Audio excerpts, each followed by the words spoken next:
నమస్కారం, న్యూస్ విషన్కు స్వాగతం. ముందుగా ముఖ్యాంశాలు.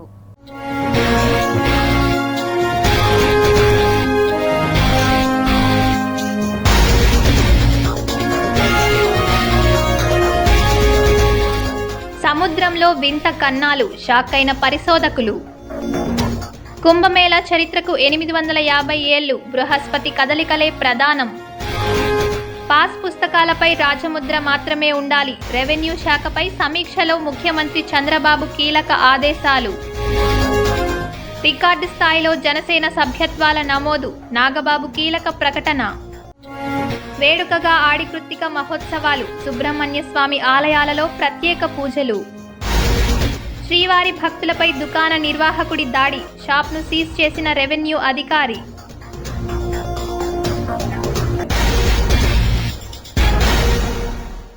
ఇక వార్తల్లోని వివరాలు చూద్దాం. తాగునీటి బాటిల్ కోసం వెళ్లిన కుటుంబంపై దుకాణ నిర్వాహకుడు దాడికి పాల్పడిన ఘటన తిరుమలలో చోటు చేసుకుంది.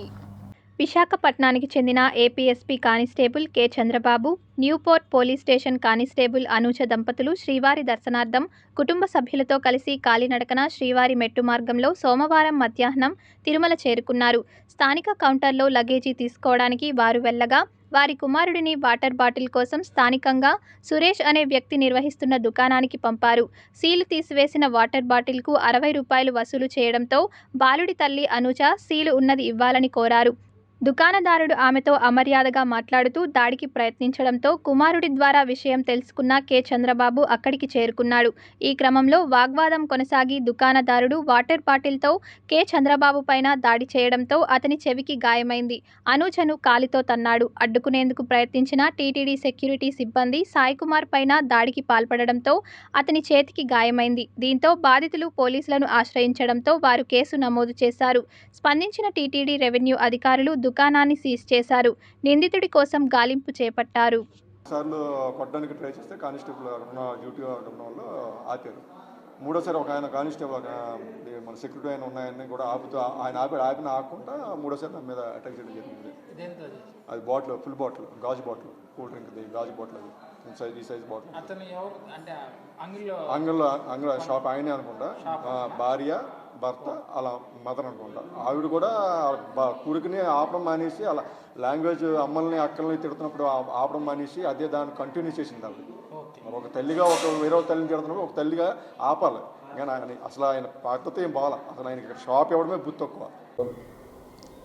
ఈ దినము ఉదయం 11:50 AM ఎంబీసీ 34 దగ్గర ఒక భక్తుడు జగదీష్ చంద్రబాబు అనేసి మరియు వాళ్ళ మిసెస్, వాళ్ళపై అక్కడున్న కూల్ డ్రింక్ యజమాని సురేష్ మరియు వాళ్ళ భార్య, వాళ్ళంతా వాళ్ళపై దాడి చేసిన సంఘటనపై ఇమ్మీడియట్గా మాకు తెలిసిన ఇన్ఫర్మేషన్ మేరకు ఇమ్మీడియట్గా అక్కడ రష్ అయ్యి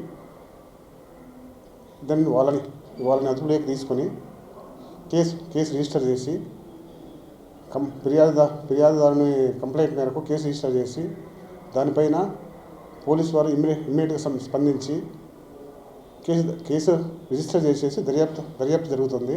ఆడికృత్తిక మహోత్సవాలు శ్రీకాళహస్తిలో అంగరంగ వైభవంగా జరుగుతోంది. దక్షిణ కాశీగా పేరుగాంచిన శ్రీకాళహస్తీశ్వర స్వామివారి దేవస్థానంలో ఉన్న శ్రీ వల్లి దేవసేన సమేత శ్రీ చెంగల్వరాయ స్వామి ఆడికృత్తిక బ్రహ్మోత్సవాల్లో భాగంగా నేడు ఆడికృత్తిక సందర్భంగా శ్రీ వల్లి దేవసేన సమేత శ్రీ చెంగల్వరాయ స్వామివారి ఉత్సవ విగ్రహాలను పలు రకాల పుష్పాలతో, స్వర్ణాభరణాలతో, పలు రకాల ఫలాలతో ఉభయ దేవేరుల సమేత శ్రీ చెంగల్వరాయ స్వామివారిని శోభాయమానంగా అలంకరించి విశేష పూజలు నిర్వహించి దీపధూప నైవేద్యాలు సమర్పించారు. అనంతరం మంగళ వాయిద్యాల నడుమ హరోంహర నామస్మరణ మధ్య శ్రీ వల్లి దేవసేన సమేత శ్రీ చెంగల్వరాయ స్వామివారి మయూరి వాహన సేవ కార్యక్రమాన్ని కన్నుల పండుగగా నిర్వహించారు. ఈ కార్యక్రమంలో దేవస్థానం deputy EO NR Krishnareddy, assistant commissioner Mallikarjun Prasad, దేవస్థానం AEO Lokesh Reddy, temple superintendent CSO Nagabhushanam Yadav, temple inspector Sudarshan మరియు దేవస్థానం అధికారులు, సిబ్బంది పాల్గొన్నారు.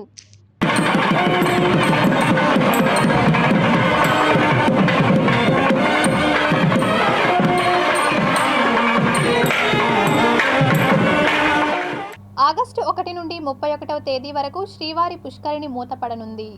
తిరుమలలో శ్రీవారి ఆలయం వద్ద గల పుష్కరిణిలో నీటిని పూర్తిగా తొలగించి పైప్లైన్ల మరమ్మతులు, సివిల్ పనులు చేపట్టేందుకు గాను ఆగస్టు 1 నుండి 31వ తేదీ వరకు పుష్కరిణిని మూసివేస్తారు.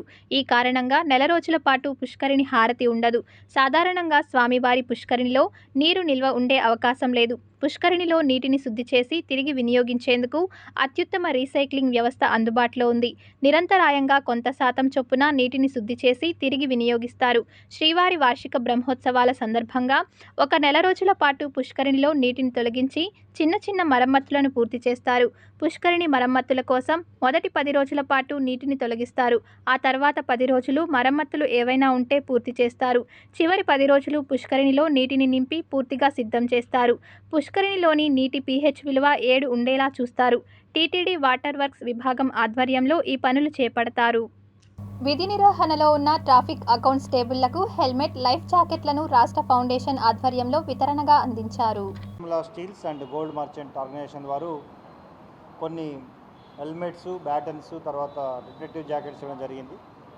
సో సిఎస్ఆర్లో భాగంగా ఒక సామాజిక కార్యక్రమంలో భాగంగా వారిని అభినందించడం జరుగుతుంది. మరిన్ని కార్యక్రమాలు ఇంకా వారి ద్వారా మనం ఈరోజు ముఖ్యంగా ఉన్న మన డ్రగ్స్ని ఇష్యూస్ని కూడా వాళ్ళు కొన్ని ఎడ్యుకేషన్ అండ్ పిల్లలకి తెలియజేయడం జరుగుతుంది. సో దీనికి అభినందిస్తూ ముఖ్యంగా తిరుపతి పట్టణం చాలామంది ఎవ్రీడే దాదాపు ఒక 20,000 నుండి 30,000 వెహికల్స్ బయటింటి వస్తూ పోతూ ఉంటారు. అదే కాకుండా ఈ పట్టణంలో ఉన్న ప్రజలు అందరూ కూడా ట్రాఫిక్ నియంత్రణని, ట్రాఫిక్ నిబంధనలు కరెక్ట్గా పాటిస్తేనే ఒక మంచి ట్రాఫిక్ వాతావరణం ఏర్పడుతుంది.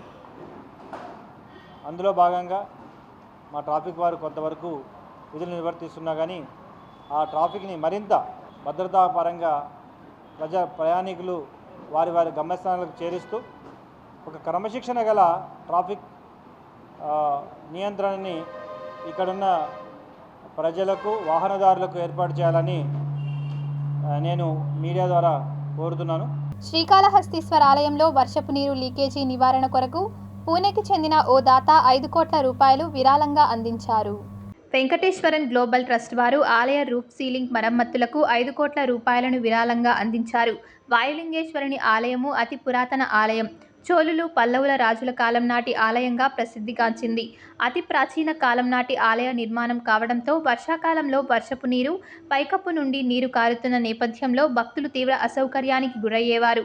ఈ అంశాలను దృష్టిలో ఉంచుకొని దేవస్థానం అధికారులు దాతల కోసం పలు ప్రయత్నాలు చేశారు.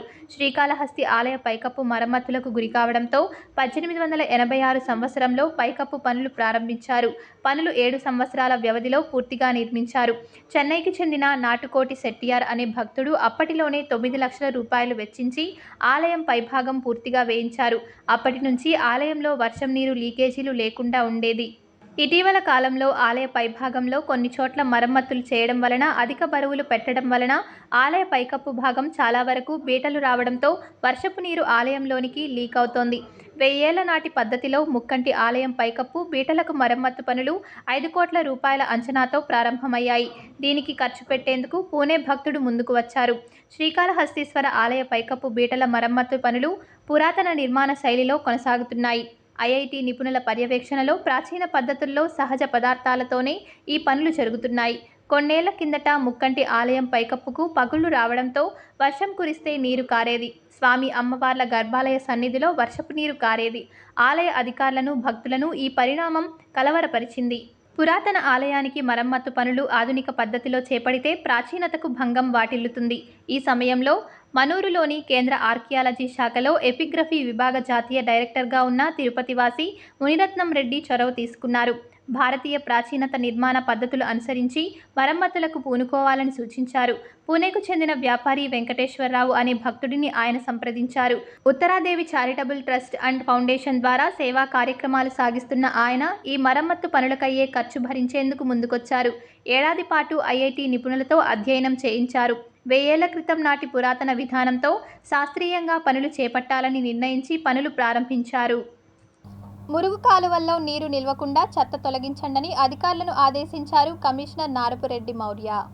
నగరంలోని చిన్న పెద్ద మురుగు కాలువల్లో చెత్తను తొలగించాలని హెల్త్ ఇంజనీరింగ్ అధికారులను కమిషనర్ నారపురెడ్డి మౌర్య ఆదేశించారు. మంగళవారం తెల్లవారుజాము నుండి నగరంలోని పలు ప్రాంతాల్లో పారిశుద్ధ్య పనులను హెల్త్ ఇంజనీరింగ్ అధికారులతో కలిసి కమిషనర్ పరిశీలించారు. సోమవారం రాత్రి కురిసిన వర్షంతో అక్కడక్కడా కాలువల్లో ఉన్న చెత్తను చూసి వెంటనే తొలగించాలని అధికారులను ఆదేశించారు. అలాగే జీవీపీ పాయింట్లు లేకుండా శుభ్రం చేయాలని హెల్త్ ఆఫీసర్కు సూచించారు.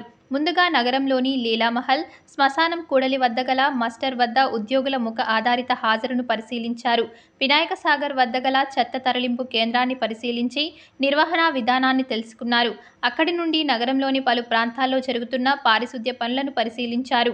ఈ సందర్భంగా కమిషనర్ మాట్లాడుతూ వర్షాలు కురుస్తున్నాయని, నగరంలో పారిశుద్ధ్య పనులు మరింత మెరుగ్గా చేపట్టాలని అన్నారు.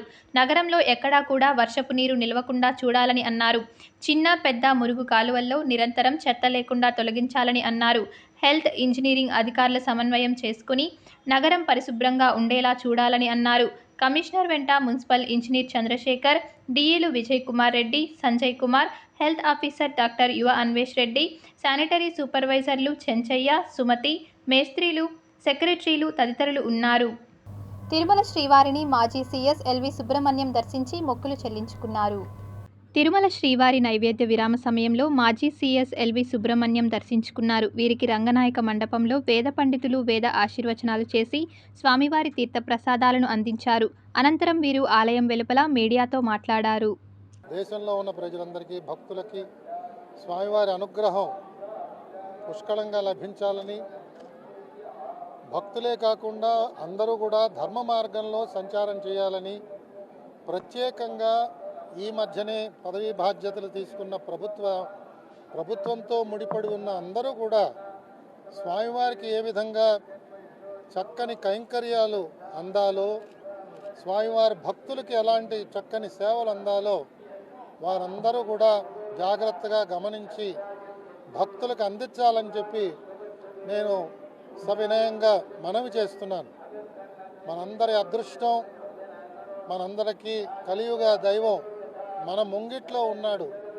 ఆ స్వామిని సేవించడానికి ఎంత చేసినా కూడా సరిపోదు. కాబట్టి ప్రభుత్వ పక్షాన మరిన్ని సేవలు అందాలని, ధర్మ ప్రచారానికి ప్రధానమైన వేదిక తిరుమల తిరుపతి దేవస్థానాలు కావాలని ప్రత్యేకంగా నేను మీ ద్వారా వారికి విజ్ఞప్తి చేస్తూ, తిరుపతి 27వ డివిజన్ పరిధిలో తిరుపతి నగరపాలక సంస్థ మేయర్ డాక్టర్ శిరీష వార్డు పర్యటన చేసి సమస్యలను అడిగి తెలుసుకున్నారు.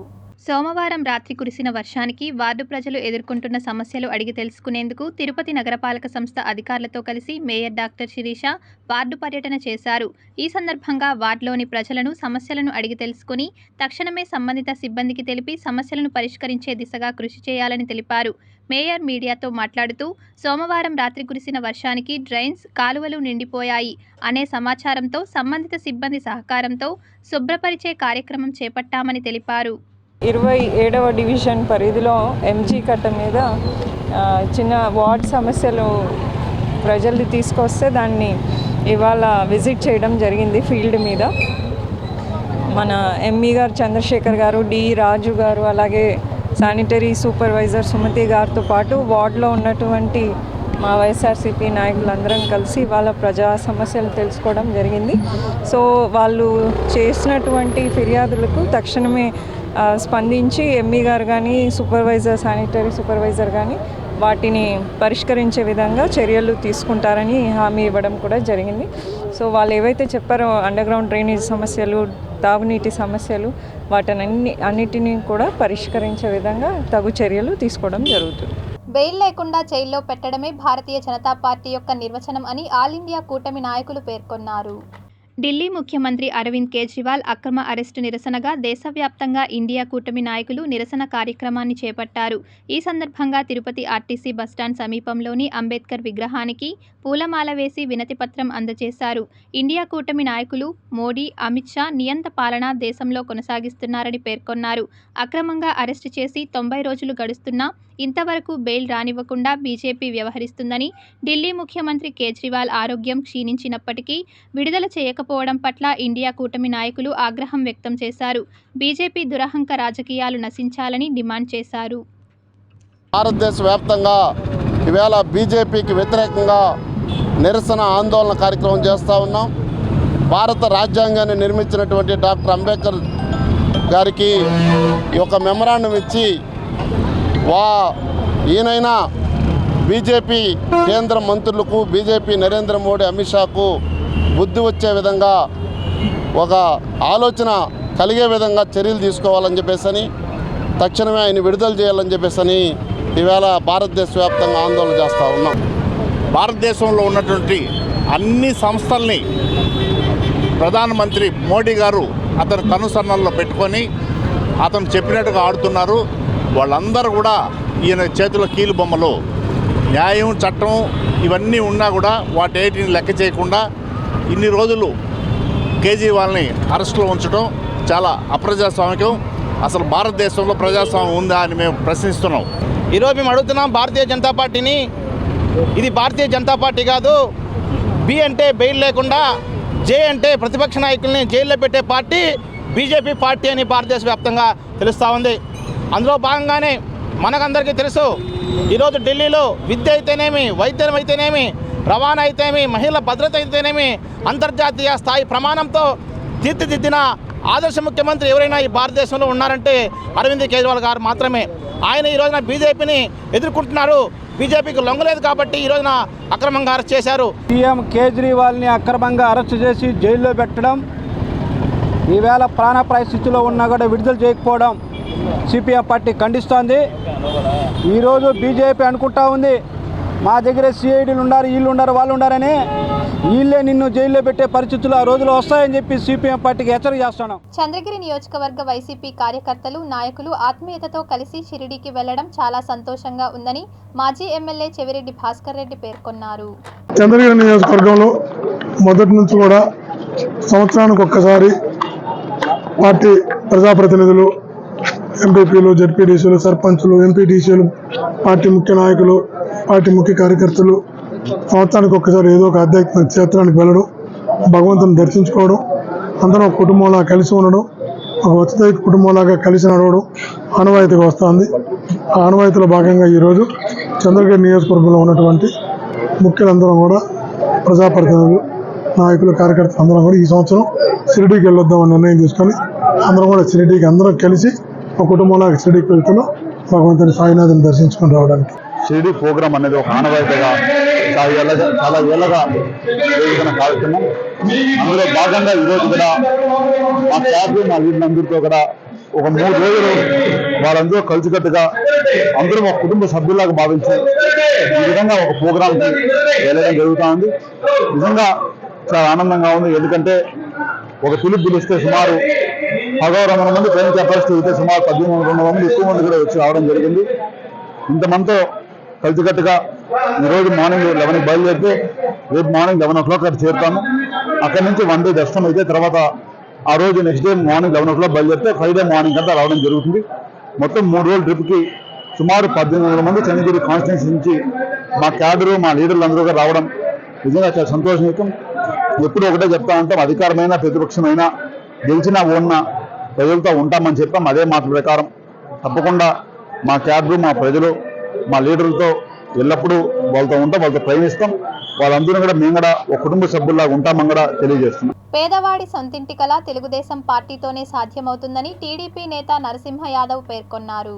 హౌసింగ్ సంబంధించి ప్రతి పేదవాడు కూడా వాళ్ళ జీవిత కళ సాకారమయ్యే దిశగా ఈరోజు నారా చంద్రబాబు నాయుడు గారు దీనికి సంబంధించి ప్రతి ఇంటికి కూడా 4 లక్షల రూపాయలు, ఏదైతే 2,50,000 కేంద్ర ప్రభుత్వం నిధులు, రాష్ట్ర ప్రభుత్వం నుంచి మ్యాచింగ్గా 1,50,000 ఇచ్చి 4 లక్షల రూపాయలు ఒక పేదవారి ఇల్లు నిర్మించుకునేదానికి కేటాయించే విధంగా నిర్ణయం తీసుకోవడమే కాకుండా గ్రామీణ ప్రాంతాల్లో 3 సెంట్ల భూమిని ఉచితంగా ఇవ్వడానికి నిర్ణయం తీసుకోవడం జరిగింది.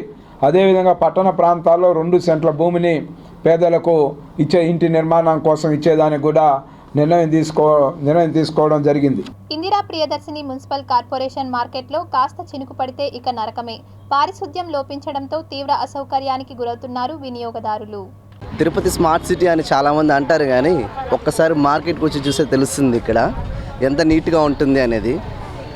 సో ఎక్కువగా తిరిగే వాళ్ళు ఇక్కడే, ఎక్కువ మంది ట్రావెల్ చేసి ఇక్కడికి వచ్చి అన్నీ కొనుక్కొని పోతుంటారు. బట్ ఇది నీట్గా లేకపోతే ఎలాగా?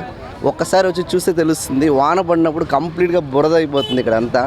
సో కాబట్టి మెయిన్ ఇక్కడ ఫోకస్ చేయాలి. ఎక్కడెక్కడో అవుటర్ లొకేషన్లో చూసుకుని అక్కడ నీట్గా పెట్టి పెద్ద పెద్ద విగ్రహాలు పెట్టి సో అక్కడ బాగుంది అని చెప్పి సోషల్ మీడియాలో అంతా కూడా బాగా డెవలప్ అయ్యింది అని చూపిస్తున్నారు. కానీ ఒక్కసారి తిరుపతి వచ్చి ఫోకస్ చేయండి సోషల్ మీడియా కూడా.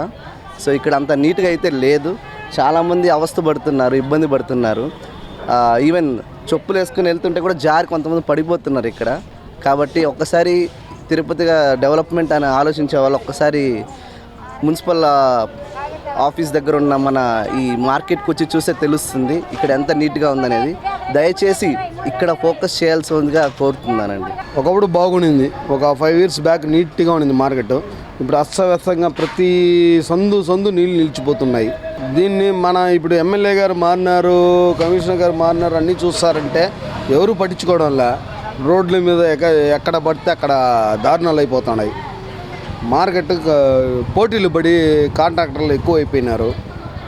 దీనివల్ల ఉపయోగం లేకుండా మార్కెట్లో బతుకులు రోడ్డు మీద బతుకున్న వాళ్ళంతా ఏమవుతుందంటే రోగాలు, ఈ గలీజు వల్ల మన దోమలు, డెంగ్యూ, ఇంకోటి రోగాలు ఎక్కువైపోతాయి. ఈ నీరు నిలిచిపోతుంది, మార్కెట్ మొత్తం బురద రచ్చురచ్చుగా అయిపోతుంది, అంతా వాతావరణం కాలుష్యం అయిపోతుంది, రోగాలు వస్తున్నాయి. మేము కూలి చేసుకునే వాళ్ళము, చూడండి ఎట్లా ఉందో, మొత్తం నీరు నిలిచిపోతుంది.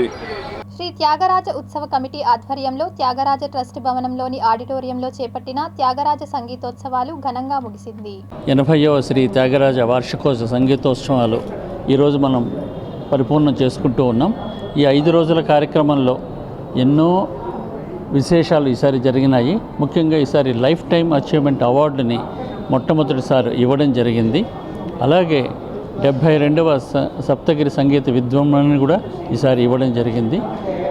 మా చైర్మన్ చెప్పినట్లు తిరుపతి ప్రజలు ఒక మంచి ఆహ్లాదకరమైన సంగీత కార్యక్రమంలో పాల్గొనేదానికి ఈ త్యాగరాజ ట్రస్ట్ ఎంతో కృషి చేస్తూ ఉంది. నెక్స్ట్ ఇయర్ సార్ చెప్పినట్లు మన ఆడిటోరియంలోనే ఏసీ ఇవన్నీ కూడా ఏర్పాటు చేసి ఇంకొంచెం ప్రశాంతంగా చేయాలని కోరికలు ఉంది. ఇంకా వచ్చే సంవత్సరం మా ట్రస్టు మెయిన్ ఎయిమ్ అంటే కనీసం ఈ గ్రౌండ్ ఫ్లోర్ మల్టీపర్పస్ హాల్ని ఒక ఎయిర్ కండిషన్ హాల్గా చేసి మంచి కచేరీలు ఇక్కడే పెట్టాలా, 10 రోజుల పాటు చేయాలనుకుంటున్నాం. ఈ మెయిన్ ఆడిటోరియం వచ్చి ఫస్ట్ ఫ్లోర్లో వస్తుంది. ఈ బిల్డింగ్లో సుమారుగా 850 మంది కూర్చునే కెపాసిటీ ఉండే ఎయిర్ కండిషన్ ఆడిటోరియం. అది చేయాలంటే ఇంకా చాలా పెద్ద మొత్తం కావాలా. ముందు ఇది ఒక స్టేజ్ కంప్లీట్ చేసుకొని దానికి పెద్ద దాతల్ని ట్రై చేస్తున్నాము. అది ఏమైనా అయితే సక్సెస్ అయితే అది కూడా సైమిల్టేనియస్గా చేస్తాం. ఇది ఇంకా దీని గురించి ఇంకా వివరం మా సెక్రటరీ గారు ఇస్తారు. Tirupati gold jewellery and silver merchants association సమాచారం మేరకు తిరుపతి లోకల్ బులియన్ మార్కెట్లో బంగారం వెండి ధరలు ఇలా ఉంటాయి. 24 క్యారెట్ల అపరంజి బంగారం 10 గ్రాముల ధర 70,740 రూపాయలు. 22 క్యారెట్ల బంగారం 1 గ్రాము ధర 6,319 రూపాయలు. వెండి 1 కేజీ ధర 84,000 రూపాయలు. రిటైల్ వెండి 1 గ్రాము ధర 86 రూపాయలుగా ఉంటుంది. వార్తలు ముగించే ముందు ముఖ్యాంశాలు మరోసారి.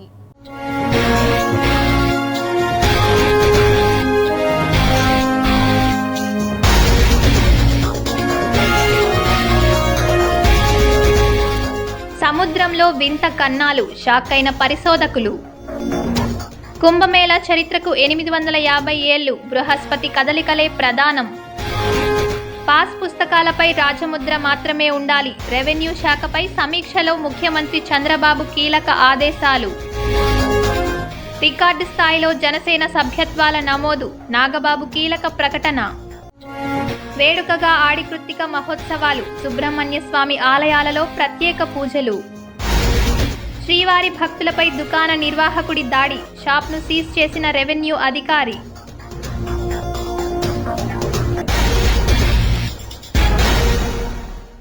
ఈ వార్తలు ఇంతటితో సమాప్తం. సమగ్ర సమాచారంతో న్యూస్ విషన్లో మళ్ళీ కలుద్దాం. అంతవరకు సెలవు. నమస్కారం.